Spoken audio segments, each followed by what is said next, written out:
I begin with the name of Allah, who is the most kind and most merciful. Assalamu alaikum, dear educarians. I hope everyone is doing very well. Welcome to Social Studies class. I'm sure that you have understood your previous lesson. Today is our 8th lesson of Social Studies. Today we will do chapter number 1 of unit number 9 from workbook, and we will also do question answers of chapter number 1. So let's begin. Before starting our next lesson, let's recall our previous lesson. In our previous lesson, we did chapter number 1, How Pakistan Came into Being from textbook. In our previous lesson, we talked about the history of Pakistan. Let's revise it.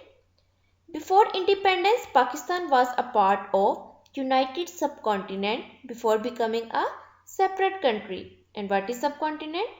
Subcontinent was the name given to the area that currently includes Pakistan, India, Nepal, Bhutan, Bangladesh and Sri Lanka. Then we talked about empires. What is an empire? An empire is a group of countries that are ruled by a king or queen, means a state or group of states under rule of one leader. What is an empire? A state or group of states under rule of one leader, यानी जिसमें एक leader की हुकूमत होती है, एक leader rule करता है.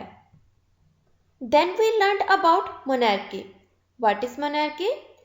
Rule by a single person who inherits power like a king or a queen, called monarchy. After that, we did what is two-nation theory. We talked about two-nation theory. What is two-nation theory? The two-nation theory is the basis of the creation of Pakistan.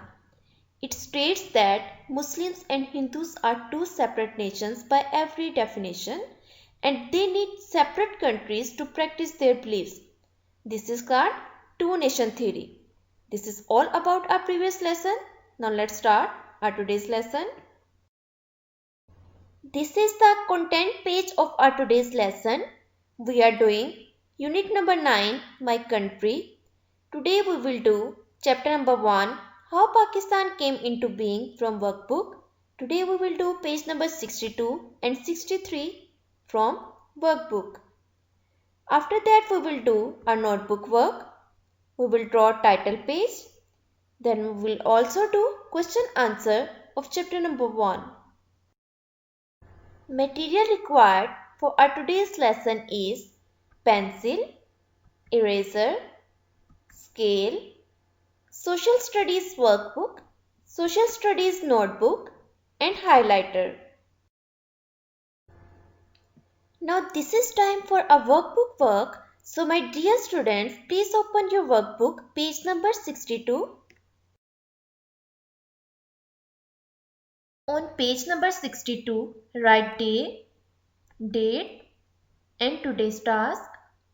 Our question is, draw and color the flag of Pakistan. Describe the meaning of each color. Students, we have to draw the flag of Pakistan and then color it. After that, we will tell the meaning of each color. Draw the flag of Pakistan and then color it. What is the meaning of the colors we have done in Pakistan's flag? Now we have to tell about it. Green part in the flag shows the Muslims and white represents the non-Muslims. On page number 63, write today's task. On the map of South Asia, label the countries that were part of the subcontinent. Students, this is a map of South Asia. You have to label the countries which were the part of the subcontinent. Write Pakistan here, where I did. After that, write India. This map is of India. Then you will write Bhutan at the place above the map where I am showing the arrow. Then this map is of Bangladesh. Write Bangladesh here. After that, it is a map of Sri Lanka. Here you will write Sri Lanka. As usual, before starting the work of our notebook, we will write index on this page. Today is our fourth index. Firstly, we will write serial number 4.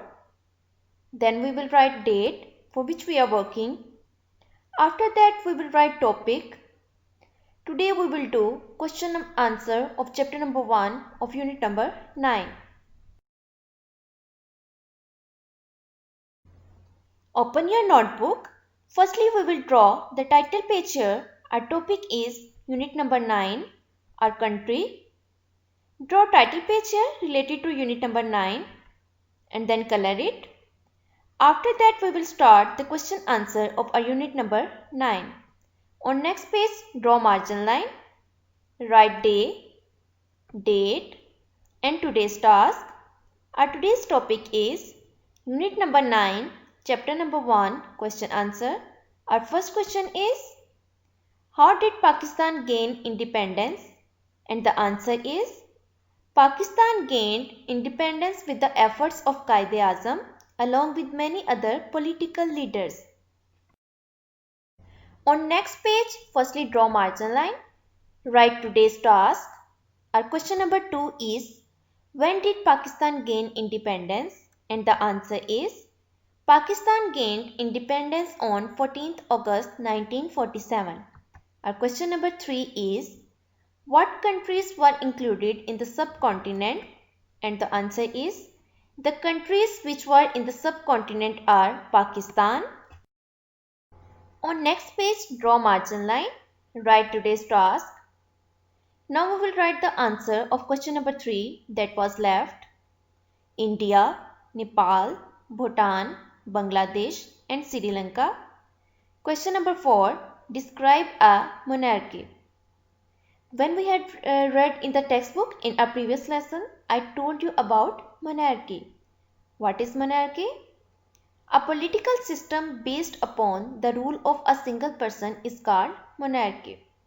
Question number 5. What was the two-nation theory? On this page 2, we will draw margin line, write today's task. Then we will write the answer of question number 5. It was believed that Hindus and Muslims of the subcontinent were different as nations and separate countries were needed for both to practice their beliefs. This is called two-nation theory. Next question is, how big was the British Empire? And the answer is, the British Empire controlled 1/4. Draw margin line. Write today's task. 1/4 of the Earth's surface and 1/4 of the world's population. So it was a huge empire. Question number 7. What was the idea behind Pakistan? Answer. The idea behind Pakistan was that Muslims of the subcontinent are a separate nation and they need a separate country to live freely. My dear students, I hope that you have understood each and every point of our today's lesson. Now this is time for task to do. Today you will learn question number 1 till 4 of chapter number 1 of unit number 9. Today we are going to talk about basic social etiquette. These are the ways we should act when we are around other people. If you want to have a good relationship with people around you, it's important to know the basic social etiquette. Number 1, use polite language. This is so important, nobody likes a rude person. Always use the polite language. Also, it's not nice to use mean or abusive words on whoever you're talking to, even if a person is younger than you. Number 2, always greet. When you meet someone, remember to greet them. Always say good morning, good afternoon, or say good evening. These are the appropriate words to greet. Number 3, having conversations. When having conversations, make an eye contact with the other person. Number 4, do not interrupt. Always allow whoever is talking to finish. Always allow others to contribute. Don't be the only one to talk. It's okay to have arguments, but don't try to show anyone down.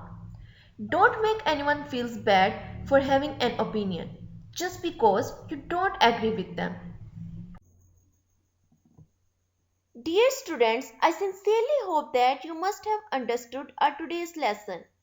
I hope that today's lesson was helpful for you and you have understood each and every point. Inshallah, we will meet soon again in our next lesson. Till then, take care and Allah Hafiz.